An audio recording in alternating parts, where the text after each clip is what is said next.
పరమగీత గ్రంథము 2వ అధ్యాయము 8వ వచనం చదువుతున్నాను. నేను చదువుతాను. ఆలకించుడి. చదవండి. నా ప్రియుని స్వరము వినబడుచున్నది, ఇదిగో అతడు వచ్చుచున్నాడు, గంతులు వేయచ్చు, కొండల మీదను ఎగసి దాటుచు, మెట్టల మీదను అతడు వచ్చుచున్నాడు. చాలా ఈ ఒక్క వచనం మాత్రమే ధ్యానం చేసుకుందాం. చిన్న ప్రార్థన చేసుకుందాం. మమ్మల్ని మిక్కిలిగా ప్రేమించిన తండ్రి, మా సృష్టికర్తమైన దేవ, తల్లి గర్భమున పుట్టినది మొదలు రాకడ మేఘ వరకు నాయన మమ్మల్ని పెంచి పోషిస్తూ ఉన్న దేవా, మమ్మల్ని సృష్టించిన నీ వైపు మేము చూడకుండా జీవిత కాలం అంతా వృధా చేస్తూ ఉన్నాము. ఎన్నో అవకాశాలు మాకు ఇచ్చారు, ఎన్నో సంవత్సరాలు మాకు ఇచ్చారు.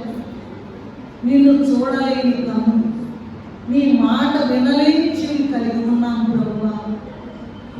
అయితే కన్నీరు కాలుస్తూ నేను వస్తూ ఉన్నాను, సిద్ధపడ్డాన్ని మాట్లాడుతూ ఉన్నాను. దేవా, ప్రతి ఒక్కరికి కూడా వినగలిగే చెవి, నిన్ను చూడగలిగే ఆయన వినగలిగే చెవి, నిన్ను చూడగలిగే కన్ను ఇచ్చిన ఆయన ప్రతి ఒక్కరిని నీ మహామహిమగల రాకడ వరకు సిద్ధపరచుమని వచ్చి వేసిన యేసయ్య అతి పరిశుద్ధమైన నామములో ఎంతో వినయంతో వేడుకొని ప్రార్థిస్తూ ఉన్నాము తండ్రి.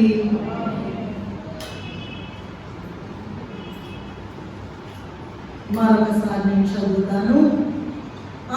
ఆలకించుడి, నా ప్రియుని స్వరము వినబడుచున్నది, ఇదిగో అతడు వచ్చుచున్నాడు, కొండల మీదను ఎగసి దాటుచు, మెట్టల మీదను అతడు వచ్చుచున్నాడు. సిద్ధపడి ఉండుడని చెప్పిన ప్రభువా, సిద్ధపడి ఉండుడని చెప్పిన ప్రభువా,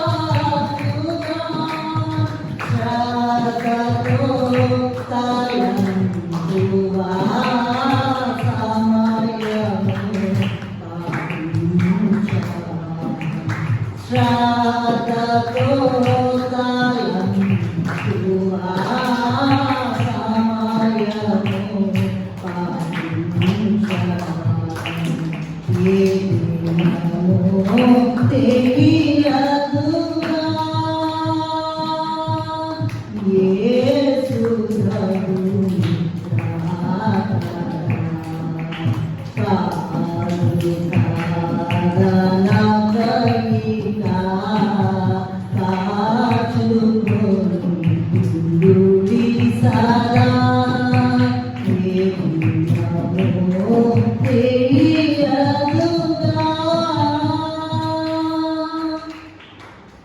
ఈ వాక్యాన్ని మనము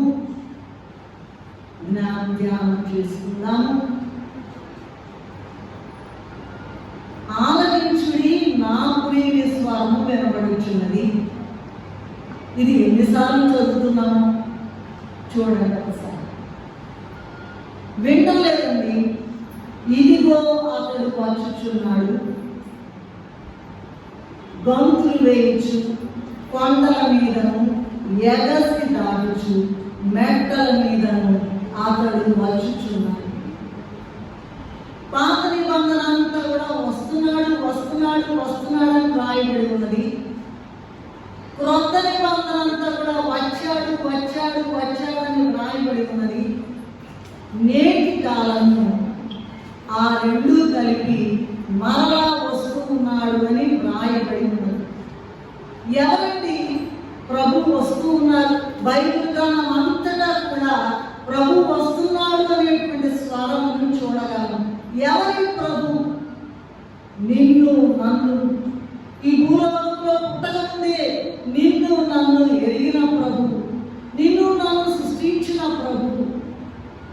ఎప్పుడు నీవు ఆయన వైపు చూస్తావా అని, ఎప్పుడు ఆయన స్వరం వింటావా అని ఆసక్తితో ఎదురు చూస్తూ ఉన్నారు. ఎందుకంటే ఏదైనా తోటలో ఆది మానవులు పాపము చేసి దేవుని యొక్క ఉగ్రతకు దూరమయ్యారు, దేవునికి దూరమయ్యారు, ఉగ్రతకు పాల్పడ్డారు. అయితే ప్రభు తన రక్తమిచ్చి మనందరినీ కొన్నారు కనుక మరలా వారిని తన బిడ్డలుగా చేసుకుని తానుండే స్థలంలో వారిని కూడా నివసింప చేయాలని దేవుని యొక్క గొప్ప ఆశ ఉన్నది. కనుక అనేక వాగ్దానాల ద్వారా, దర్శనాల ద్వారా, ప్రవచనాల ద్వారా, మతాచారాల ద్వారా తాను వస్తున్నాడనే స్వరాన్ని నిరూపింపచేస్తూ ఉన్నారు. అయితే ఈ సమయంలో మనము క్రిస్మస్ కాలంలో ఉన్నాం. అంటే మొదటి రాకడ పండుగ దినాల్లో ఉన్నాం. బైబిల్ మిషన్ని స్థాపించిన దేవదాసయ్య గారు మొదటి రాకడను ధ్యానించేటప్పుడు రెండవ రాకడను కూడా ధ్యానించాలని చెప్పి ఉన్నారు.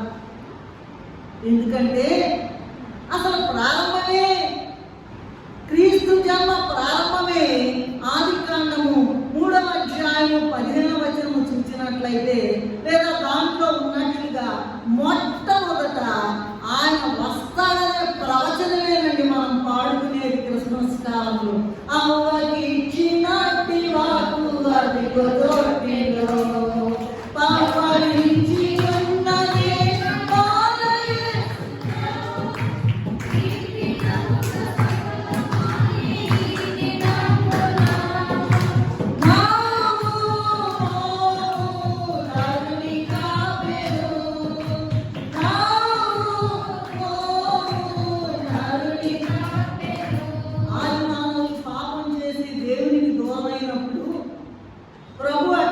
మొట్టమొదట హవ్వతో ఇచ్చారట ఆదికాండం 3:15లో.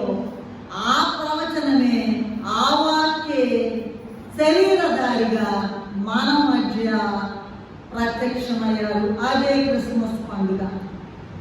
యెషయా గ్రంథం 9:6లో ఏ విధంగా మనకు శిశువు పుట్టెను, మనకు కుమారుడు అనుగ్రహింపబడెను, ఆయన భుజం మీద రాజ్యభారం ఉండును, ఆశ్చర్యకరుడు, ఆలోచనకర్త అంటూ చదువుకుంటాం. అలాగే యెషయా గ్రంథం 7వ అధ్యాయం 14వ వచనంలో ఆలకించుడి, కన్యక గర్భవతి కుమారుని కనును, అతనికి ఇమ్మానుయేలు పేరు పెట్టు అనే మాట ఉన్నది. ఇలాగూ పాత నిబంధన కాలంలో చెప్పి ఆయన వస్తేనే కదండి క్రిస్మస్ పండుగ చేసుకుంటున్నాం. అవునా కదా? క్రిస్మస్ పండుగ అంటే ఏమంటారు? యేసయ్య పుట్టిన పండుగేనా కాదా? మరి మన పుట్టిన పండుగలేమో బ్రహ్మాండంగా జరుపుకోవాలి. యేసయ్య పుట్టిన పండుగ అంటే ఏం మాట్లాడకుండా నోరు మూసుకుని కూర్చోవాలి. ఆయన నిన్ను పుట్టించాడు, పోషిస్తున్నాడు, రక్షిస్తున్నాడు. ఇదిగో చివరి వరకు మొదటి నుంచి కూడా తల్లి గర్భం నుండి నిన్ను రక్షించి కాపాడి చివరి వరకు నిన్ను ఆయన స్థలంలో ఉండడానికి తీసుకెళ్ళడానికి తాపపడుతూ ఉంటే, ఆశపడుతూ ఉంటే, ఆశతో ఉంటే అసలు ఏమి సంబంధం లేనట్లుగా బ్రతుకుతూ ఉన్నాం మనం. సో ఇట్లా పాత నిబంధన కాలంలో చెప్పి ఆయన వస్తేనే కదా ఈ క్రిస్మస్ పండుగ చేసుకుంటూ ఉన్నాం.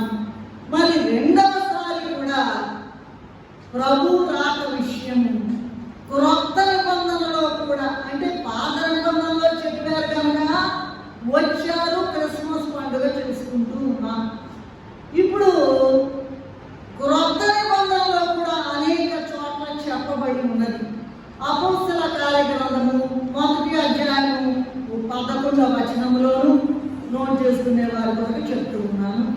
ప్రకటన గ్రంథము 1వ అధ్యాయం 7వ వచనము, అలాగే ప్రకటన గ్రంథము 22వ అధ్యాయం 7వ వచనము, అలాగే ప్రకటన గ్రంథము 22వ అధ్యాయము 12వ వచనంలో మరి ప్రభు వస్తున్నారనేటువంటి మాట క్రొత్త నిబంధనలో చెప్పారు కనుక రెండవ రాకడలో ఆయన మొదటి రాకడలో ఎలా వచ్చారో రెండవ రాకడలో కూడా బ్రహ్మాండంగా గొప్ప ఆర్భాటంతో ఆయన రాబోతూ ఉన్నారు. అయితే మేము ఏం చేయాలి చూద్దాం. లోపల వాక్యము లోతునకు వెళదాం. ఈ వాక్యాన్ని, ఈ యొక్క వచనాన్ని, ఒక్క వచనమే కదా మనం ధ్యానం చేసుకుంటుంది, 5 భాగాలుగా విభాగించుకుందాం.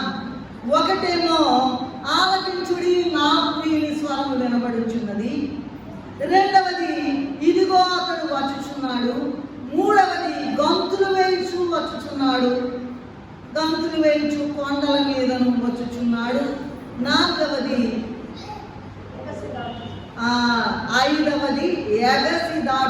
నాలుగవది ఎగసి దాటుచు మెట్టల మీదను అతడు వచ్చుచున్నాడు.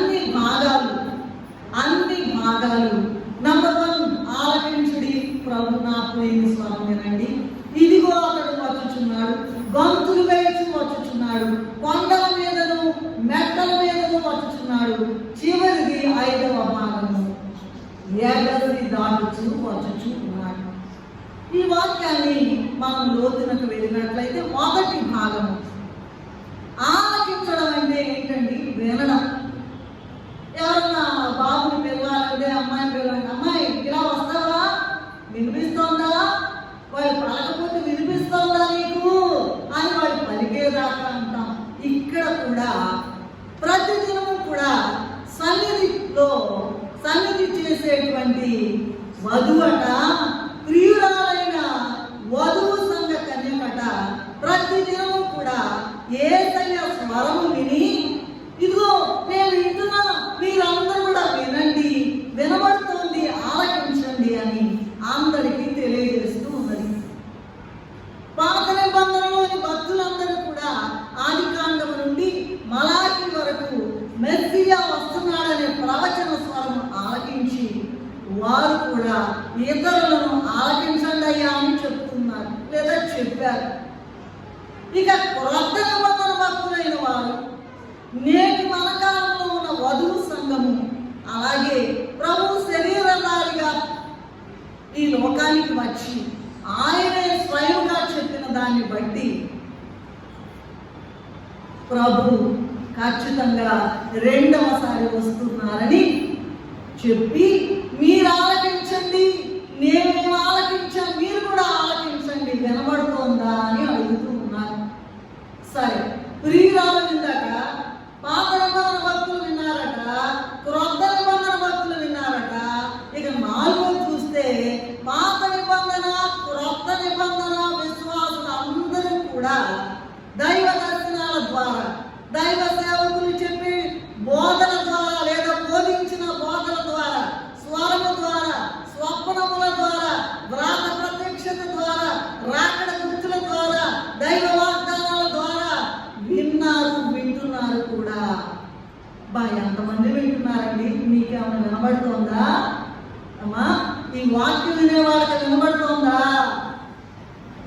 ఎంతమంది వింటున్నారు?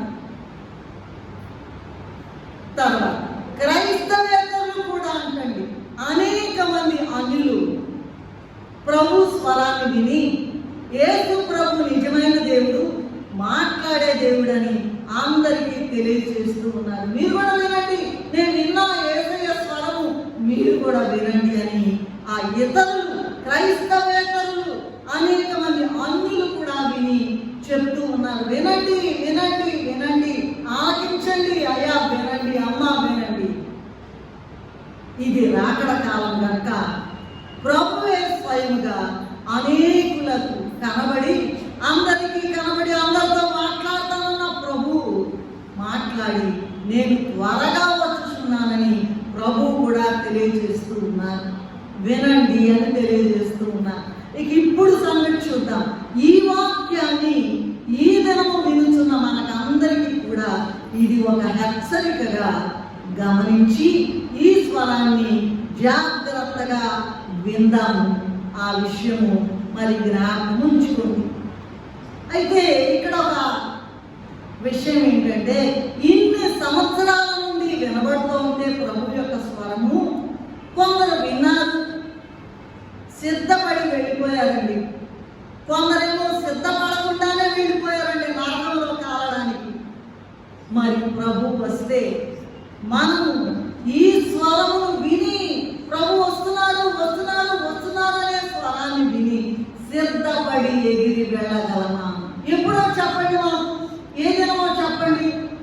ఎందుకు తెలియదు, ఎవరికి తెలియదు, తండ్రికి తప్ప.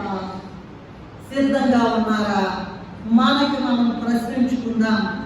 ఈ విషయాన్ని మనము ప్రత్యేకంగా గమనించవలసిందిగా ప్రభు నామంలో విజ్ఞప్తి చేయించుకున్నాం. ఒక పాత పాట నాకు గుర్తొస్తూ ఉన్నది. జలమూల సాధము జలమూల సాధము బలమైన జలమూల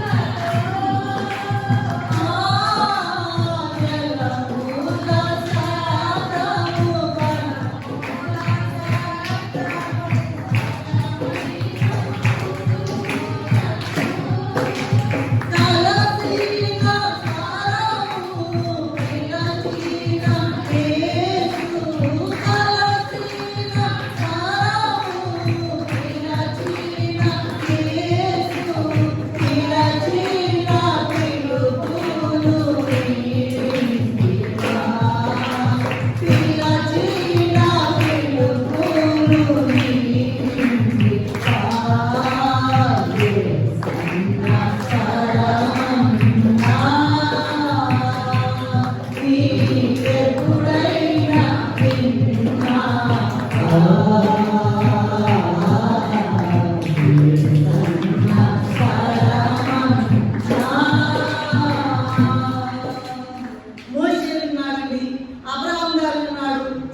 యాకోబు గారు విన్నారు, యెషయా గారు విన్నారు, ఇర్మియా గారు విన్నారు, యోబు గారు విన్నారు, దావీదు గారు విన్నారు, పేతురు గారు విన్నారు, ఇంకా కోట్ల మంది విన్నారు. ఇప్పుడు వినే వారి సంఖ్య చాలా ఎక్కువగా ఉంది, కానీ ఆచరిస్తూ ఉన్నారా? ఆ విషయాన్ని ఎవరెవరు విన్నారు అనేటువంటి విషయాన్ని రెఫరెన్స్ల ద్వారా ఇదిగో అతడు వచ్చుచున్నాడు. మొట్టమొదటి భాగం ఏంటమ్మా? ఆలకించుడి నా ప్రియుని స్వరము వినబడుతున్నది. రెండవది ఏంటమ్మా? ఇదిగో అతడు వచ్చుచున్నాడు. ఈ ఇదిగో అనేటువంటి మాట లేదా ఈ విశేషమైనటువంటి మాట ప్రభువు చేయనైన కార్యానికి ముందుగా వాడారు. ఆది మానవుల యొక్క పాప పతన కాలం ముందు, దయచేసి పిల్లలు తిరగకుండా కూర్చోబెట్టండి దయచేసి. ఆది మానవుల పాప పతన కాలం ముందు దేవుడట స్త్రీ సంతానం ముందు జన్మిస్తానని ఆది కాండము 3:15 ఉన్నది. భూమి యొక్క సకల వంశములు దీవించబడడానికి అబ్రహాము నందు జన్మిస్తానని ఆది కాండము 12:3 ఉన్నది. అలాగే నిత్య శాంతి పాలనకు యూదా గోత్రములో ఉద్భవిస్తానని ఆది కాండము 49:10 ఉన్నది. అలాగే సంఖ్యాకాండము 24:17 దైవ నక్షత్రముగా యాకోబునందు జన్మిస్తానని లేదా వస్తానని మరి సంఖ్య 24:17 ఉన్నది. అలాగే మోడైన యూదా సంతతిలో చిగురుగా నిత్య జీవ ఫలములు ఇచ్చుటకు యెషయా వస్తానని, యెషయి కాదు అని యెషయా గ్రంథము 11:1 ఉన్నది. అలాగే మోషే వంటి ప్రవక్తగానే వస్తాను అని ద్వితీయోపదేశ కాండము 18:18 ఉన్నది. అలాగే దేవుడు నిత్యము నరులకు తోడైనట్టుకు ఇమ్మానుయేలుగా కన్యక గర్భమునందు జన్మిస్తానని 7వ అధ్యాయము యెషయా 14:1 ఉన్నది. అలాగే సర్వశక్తిగా దేవుడుగా పాప చీకట్లో ఉన్న ప్రజలకు వెలుగుగా భూలోక మానవులలో ఒకరిగా లెక్కింపబడుటకు బెత్లెహేములో జన్మిస్తానని లేదా వస్తూ ఉన్నానని చెప్పి ప్రభువును చూచిన వారు ఇదిగో ప్రభు వస్తూ ఉన్నారు అని చెప్పారు. ఈ మాట మీకా గ్రంథము 5:2 ఉన్నది. చివరి మాట నేను వివరించి చెప్పలేదు. మీకా 5:2 ఉన్నది. సరేనండి. క్రీస్తు ప్రభువు రెండవ రాకడ మన కాలం ముందే వస్తుందని భూలోక రాజ్య సంగతులు చెప్తూ ఉన్నాయి. దానియేలు 2వ అధ్యాయంలో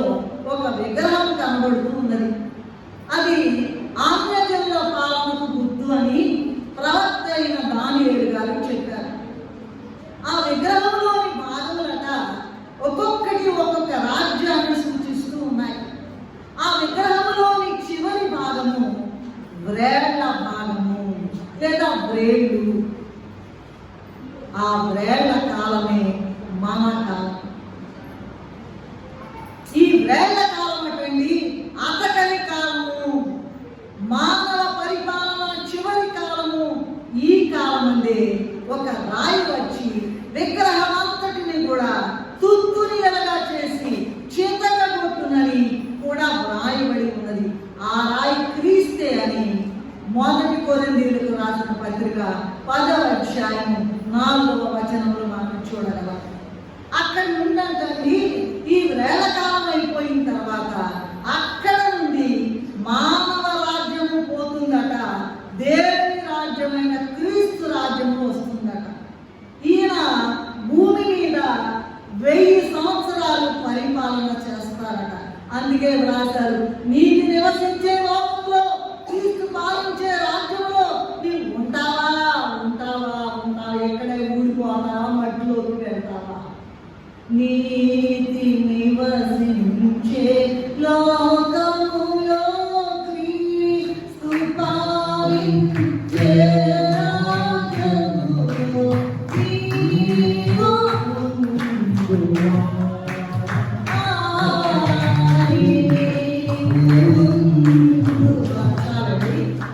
మరి ఇక్కడ దేవుని రాజ్యం ప్రారంభమవుతుందట. 1000 ఏండ్ల పాలన భూమి మీదే ప్రభు వచ్చి 1000 ఏండ్ల పాలనని ప్రారంభిస్తారట. ఈ వేళ కాలానికి అయిపోయిందండి. మరి ప్రభు మన కాలం అందే వస్తారు అని అనేకులు చెప్తూ ఉన్నారు. ఆ విషయానికి మనము ఒకసారి ప్రభు స్వయముగా ఆయన చెప్పిన ఒక ఉపమానాన్ని చూద్దాము. దయచేసి చదవండి త్వరగా. మార్కు సువార్త 13వ అధ్యాయము 32 నుండి 37 వచనాల వరకు చదువుకుందాం. దయచేసి మార్కు సువార్త 13:32 నుండి 37 వరకు చదువుకుందాం. ఆ దినమును గూర్చి, ఆ గడియను గూర్చి 35 చదవమ్మా, చాలా సమయం పట్టేటది. ఇంటి యజమానుడు ప్రొద్దుగురుంకి వచ్చును, అర్ధరాత్రి వచ్చును, కోడి కూడినప్పుడు వచ్చును, తెల్లవారినప్పుడు వచ్చును, ఎప్పుడు వచ్చునో మీకు తెలియదు. ఆయన అకస్మాత్తుగా వచ్చి మీరు నిద్రపోచుండుట చూచునేమో కనుక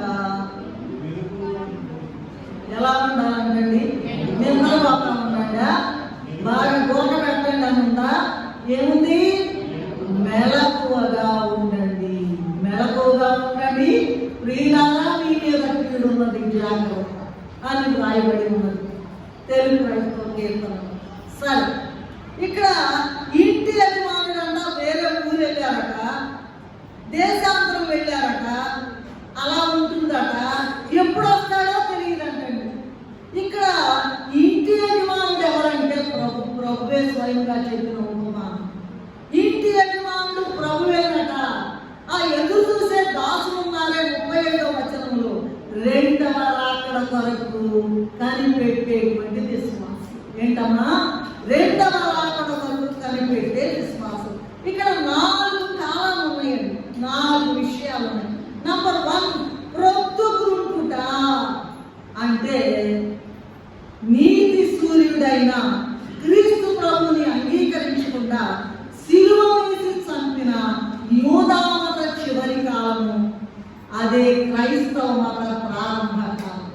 మళ్ళా చెప్తాను, క్రీస్తు ప్రభుని అంగీకరింపకుండా సిలువ వేసి చంపిన యూదా మత చివరి కాలము క్రైస్తవ మత ప్రారంభ కాలం.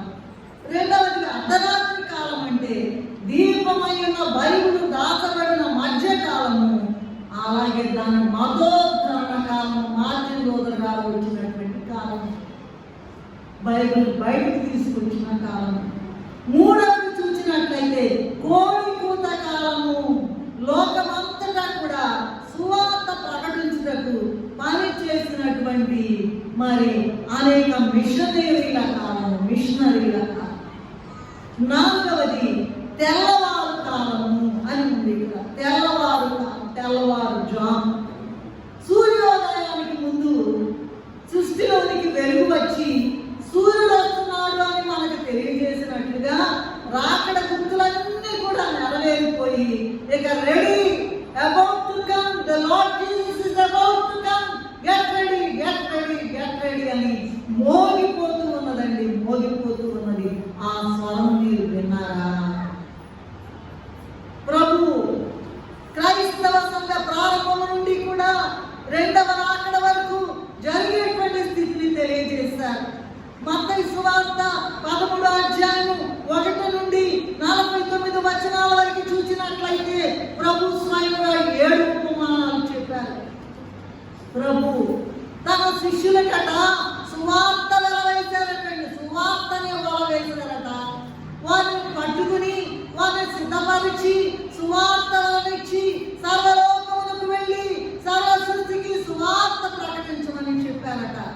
ఎప్పుడో చెప్పారు. 2021 సంవత్సరాల క్రితం చెప్పబడిన మాట ఇప్పుడు నెరవేరుతోంది.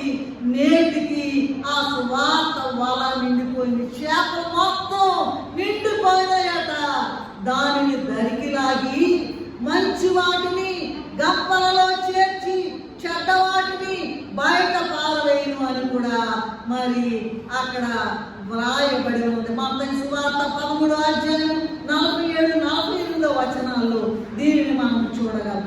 కనుక ఈ సువార్త లోకంలో పూర్తి అయినది కనుక ప్రభువట రెండవ మారు వచ్చి సిద్ధపడిన వారిని గంపల్లో చేరుస్తారు, మిగతా వారిని లోకంలోనే ఉంచి వేస్తారు. వారికి 7 సంవత్సరములు మహాశ్రమ కలుగుతుందట. ఏమి శ్రమ అండి? మహాశ్రమ. లోకము పుట్టినది మొదలుకొని ఎప్పుడు కూడా రానటువంటి గొప్ప శ్రమ రాబోతుంది. ఇంకా మనకు అర్థమయ్యేటట్లుగా చెప్పాలంటే ప్రకటన గ్రంథము 2వ అధ్యాయము 3వ వచనము, 3వ అధ్యాయంలో కూడా 2-3 అధ్యాయంలో ఉన్నట్లుగా క్రైస్తవ సంఘము 7 భాగాలుగా లేదా 7 సంఘ కాలములుగా విభాగింపబడిందండి. మొదటి నుంచి ప్రారంభం క్రీస్తు శకం నుండి. ఈ 7 సంఘములు కూడా 7 అనుభవ అంతస్తులుగా ఉన్నాయి. మరండి ఈ 7 సంఘాలు ఏంటంటే ఎఫెసు, స్ముర్నా, పెర్గము, థియతైరా, సార్దీసు, ఫిలదెల్ఫియా, చివరికి లవోదికయ. ఏంటమ్మా? అయిపోయినాయి, మొత్తం అయిపోయింది. ఎఫెసు సంఘం అయిపోయింది, స్ముర్నా, అలాగే పెర్గము, థియతైరా, సార్దీసు, ఫిలదెల్ఫియా. చివరి కాలము ఇదిగో లవోదికయ కాలంలో ఉన్నాం మనము. ఈ లవోదికయ సంఘ కాలము 1901 నుండి మొదలైంది. ఇది 2వ రాకడ వరకు కొనసాగుతూ ఉన్నది. మరి ఇన్ని 100 సంవత్సరాలు అయిపోయినాయి కదా.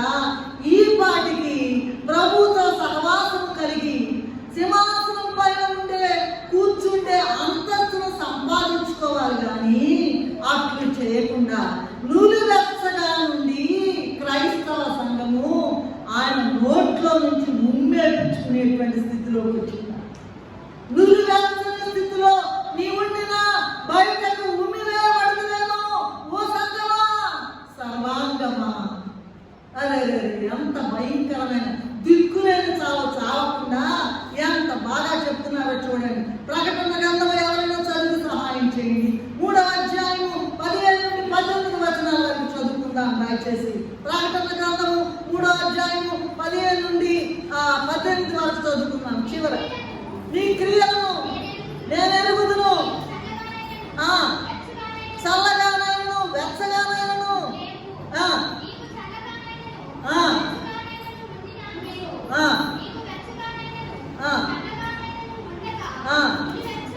నూనె వెచ్చని స్థితిలో నీవు ఉన్నావు. నా నోటి నుండి ఉమ్మివేయని ఉద్దేశించుచున్నాను. ఎంత భయంకరమైన మాటలు చూడండి. ఉమ్మివేయ మాట.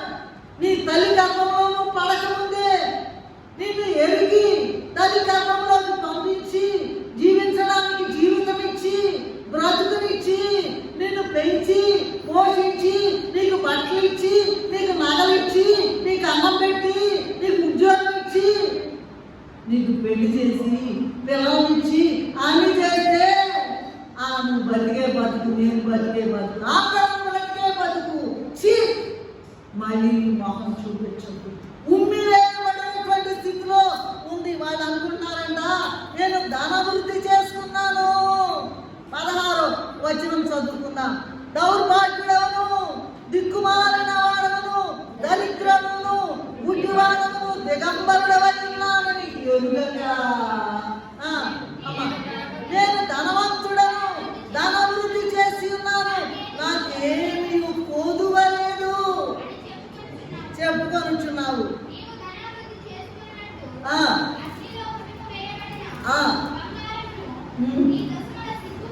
నీ దిశముల సిగ్గు కనపడకుండునట్లు ధరించుకొనుటకు తెల్లని వస్త్రములను, దృష్టి కలుగునట్లు నీ కన్నులకు కాటుకను నా యొద్ద కొనుమని నీకు బొత్తి చెప్పుచున్నాను అనేటువంటి గొప్ప భయంకరమైనటువంటి మాట ఉన్నది.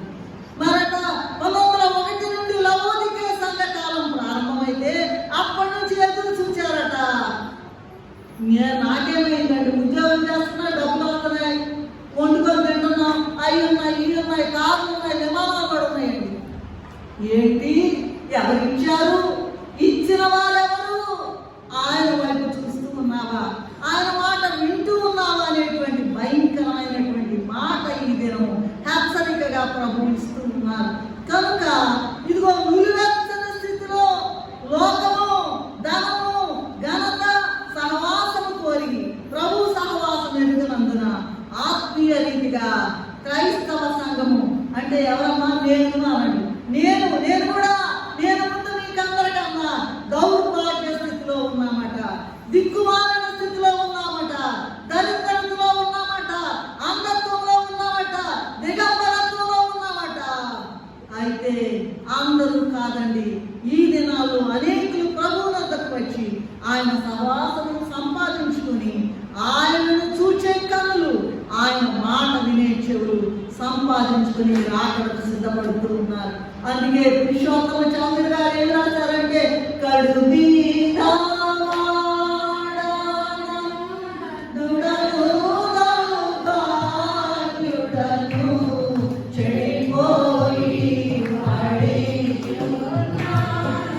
అయ్యా సూర్యవడనున్న కన్నులకు దృష్టి భాగ్యము కలుగజేయు నాయన, అయ్యా అయ్యా అయ్యా అని భయంకరంగా ఇదిగో దౌర్భాగ్యమయ్యా, చెడిపోయానయ్యా, సుడివడిన మదికి స్వస్థత, చెడున కలిగినప్పుడు దృష్టి భాగ్యము, బడయవలసినవన్నీ నీచే, బడయుటకు నా యొడయొడా ఇదే.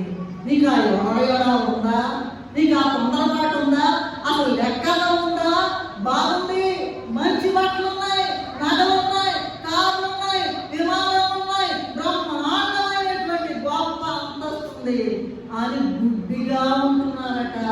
అయ్యా ఆ కళ్ళకాడు నా దగ్గర కోరుకో, దృష్టి భాగ్యము దయచేయని దౌర్భాగ్యులను మనం మొదలుపెట్టుకోవాలట, అందులను మనం మొదలుపెట్టుకోవాలట. మన కళ్ళు కనపట్టలేదండి, దాని పెరిగేటప్పటికి కళ్ళు కనపట్టలేదు. అందుకని ఇదిగో ప్రభు రాకడను సూచించేటువంటి అన్ని రకమైన గుర్తులు నెరవేరున్నాయి, ఇక జరగవలసినవి లేవు. చివరి గుర్తు ఏంటంటే, గుర్తులలో కల్లా గొప్ప గుర్తు విశ్వాసం అనే గుర్తు. అందుకే అసలైనటువంటి గొప్ప విశ్వాసులకు, రాకడ విశ్వాసులకు పనులు కావు కావు కావు ప్రభు యొక్క సన్నిధిలోనట. ఇదిగో ఆ ఏలియా గారట మోకాళ్ళ సందులో తలబెట్టుకుని భయంకరంగా కన్నీరు కాచినట్లుగా మనము కూడా ఇదిగో నన్ను సిద్ధపరచు, నేను లోకము హేళన చేయక మానదు. ఎంత గొప్ప మాట! రండి రండి రండి అని చెప్పి నువ్వు మిగిలిపోయానుకో, నేను మిగిలిపోయానుకో, ఇక అయిపోయింది మన పని. శాంతులు అలా కాదు, లోకమంతా తెగలే, పాటలు పాడేలే, వాక్యం కూడా నీ సంగతి ఏంటయ్యా సిగ్గు. అటువంటి స్థితి రాకుండా దేవుడు ఈ గొప్ప వాక్యాన్ని మనకి ఇస్తూ ఉన్నారు. సరే, 2 భాగాలు అయిపోయినాయి. ఆలకించుని నా ప్రియుని స్వరం వినబడుతున్నది. రెండవది ఏంటమ్మా? చెప్పరేంటమ్మా? ఇదిగో అతడు వచ్చుచున్నాడు. మూడవది గంతులు వేస్తూ వస్తూ ఉన్నాడట. గంతులు వేయటం అంటే ఏంటంటే ఆనందముతో త్వరగా వచ్చుటకు గుర్తు. గంతులు వేసేవాడు నడుచువానికంటే త్వరగా రాగాడు. మొదటి రాకడలో ఎప్పుడు నేను బెత్లెహేములో జన్మెత్తునా, పాపులు ఎప్పుడు పాపులతో సుంకరలతో భుజిస్తున్నా అని ప్రభు పరలోకం నుండి వచ్చారే కానీ ఈ పాపలోకానికి ఎందుకు వెళ్ళాలి అని అనుకుంటూ రాలేదట. ఆది మానవుడు దేవునితో సహవాసం చేసి దేవునితో సహవాసం చేయవలసి వచ్చి సహవాసం పోగొట్టుకున్నాడు కనుక దాన్ని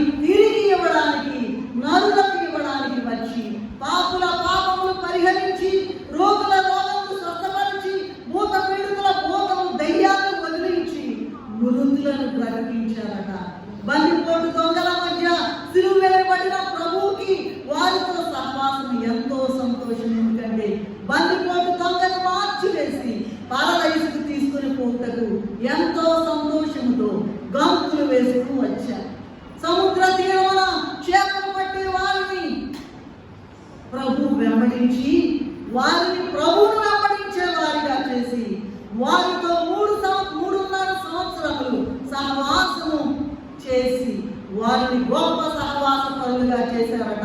అందుకే వారు 1 యోహాను పత్రిక 1వ అధ్యాయం 1-3 వరకు చూసినట్లయితే మన సహవాసం అయితే తండ్రితో కూడాను ఆయన కుమారుడైన క్రీస్తుతో కూడాను ఉన్నది అని చెప్తూ ఉన్నారు. మొదటి రాకకాలంలో వస్తున్న ప్రభువుకి శ్రమ, అవమానం, మరణం ఉన్నను భూమి మీదకి వచ్చటకు గంతులు వేయించి వస్తే తనతో సమరూపమైన వధువు సంఘమును పెళ్లి కుమారుడుగా వచ్చి పరమునకు తీసుకుని వెళ్ళటానికి మరింత గంతులు వేస్తూ వస్తారట. తండ్రి యందు కుమారుడు, కుమారుని యందు తండ్రి, సంఘమునందు ప్రభు, ప్రభువునందు సంఘము ఏకమైపోయి నిత్య సహవాసము చేయడానికి మరింత గంతులు వేస్తూ వస్తారట. 4వ భాగం ఏంటంటే కొండలు. కొండలంటే ప్రభు రాకుండా అనేక ఆటంకాలట. పెద్ద పెద్ద ఆటంకాలు, చిన్న ఆటంకాలు వచ్చినా ప్రభు వచ్చటం మానలేదట. దేవుని ప్రజలైన యూదులలో విగ్రహారాధన పాపం ప్రవేశించినప్పుడు వారిని విడిచిపెట్టక ఇతర దేశాల్లోకి వాళ్ళని చెరలోనికి పంపి ఆ పాపమును పూర్తిగా పరిహరించి ప్రభు వీరిలో జన్మించారు. అలాగే క్రైస్తవ సంఘంలో ప్రభు రాకుండా ఉండడానికి అనేక ఆటంకాలు ఉన్నా వాటిని పరిహరించి ప్రభు వచ్చి సంఘమును తీసుకుని వెళ్ళనై ఉన్నారు. ఇది మనుషులకు అసాధ్యము, కానీ ఆయనకు సమస్తము సాధ్యమే. ఈ మాటను క్రైస్తవులలో అన్యులలోను, క్రైస్తవులలో అనేకులు నమ్మకపోయినా సరే ఆయన రాక మాత్రము తప్పదు. మొదటి రాకడే తప్పలేదు, మరి 2వ రాకడ తప్పునా అంటే అస్సలు తప్పదండి. చివరిదిగా ఎగసి దాటు రావడం అంటే ఎగసి రావడం అంటే కొంతమంది అండి ఎన్ని చెప్పినా వెంగలో నమ్మలో సిద్ధపడతారు. అయితే ప్రభు వీరిని విడిచిపెట్టి పక్కన నెట్టేసి సంఘమును తీసుకుని వెళ్ళును. విడువబడిన వారు 7 మహాశ్రమల కాలంలో ఉంటారు. ఆనాడు బైబిల్ శాస్త్ర పండితులైన శాస్త్రులు ఎరిగి సిద్ధపడనంత మాత్రాన ప్రభు బెత్లెహేములో జన్మింపక మానలేదు కదా, మానలేదు. వాళ్ళందరినీ విడిచి బెత్లెహేములో జన్మించారు.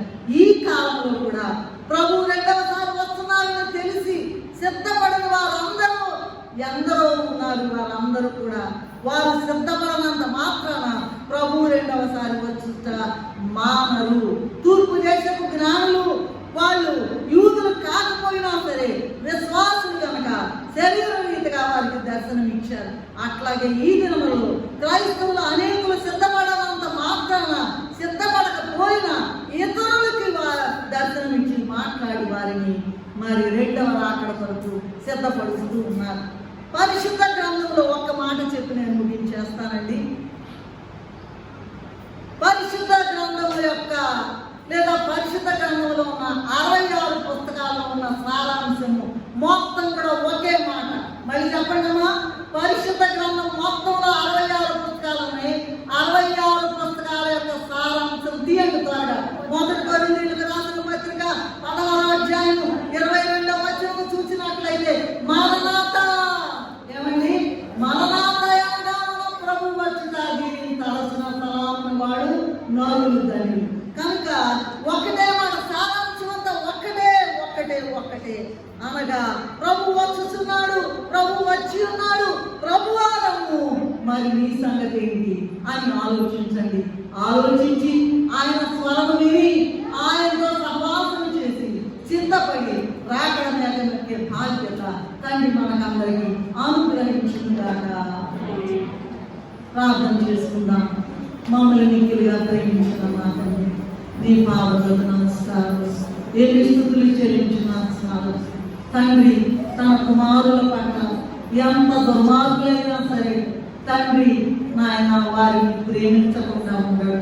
తండ్రి కన్నా ఎక్కువగా ప్రేమించి తప్పిపోయిన కుమారుని, అయ్యా పందుల పొట్టు తింటున్న కుమారుని భయంకరంగా స్నానం లేకుండా ఉండి ఒక్కసారి ఆలోచించాడట.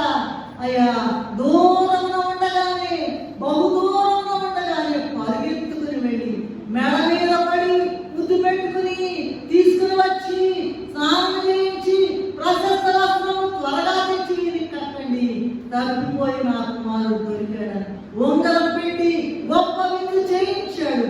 అలాగే మాకందరూ కూడా నాయన విందు చేయించబోతున్నావు, తప్పిపోయి ఉన్నాము, కటాక్షించి ఈ వాక్యం వినేటువంటి నీ ప్రియ కుమారుడు, నీ ప్రియ కుమార్తె ఎవరైనా సరే వారందరూ కూడా ఈ వాక్యం విని ప్రభువా, ఈ మాట విని నాయన సిద్ధపడి ప్రభువా, రెండవ రాకడలో కలిసి వెళ్ళే ధన్యత, నిన్ను ఎదుర్కొనే ధన్యత, జయత్వంతో నీ వెంట వెళ్ళే ధన్యత మాకందరికీ అనుగ్రహించమని జయశీలుడైన యేసు నామములో స్తుతులు చెల్లించి వేడుకుంటున్నాము తండ్రి.